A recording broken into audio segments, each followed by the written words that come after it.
Welcome to Samba Samba. Enjoy the video. You'll begin by confirming prerequisites. Both devices must share the same Wi-Fi, and Roku needs screen mirroring enabled.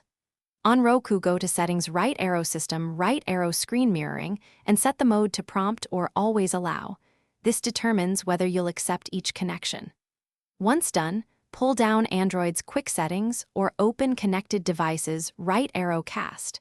You're starting the connection now. Choose your Roku's name from the list, so the phone begins negotiating the stream and permissions.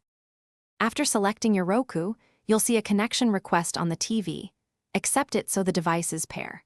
Once connected, verify orientation and scale by rotating the phone. Many apps respect rotation, and some mirror settings crop video. If audio is low or delayed, increase phone volume and check Roku's audio modes in Settings right arrow Audio. You may switch your router to a 5 GHz band to reduce lag. This improves frame rate and responsiveness for video and games. To finish your session, stop casting from the Android Quick Settings or disconnect on the Roku. This cleanly releases the stream. If the device fails to appear, reboot the phone, restart the Roku, and power cycle your router. Many network hiccups clear this way. Make sure both systems are updated so they share compatible protocols.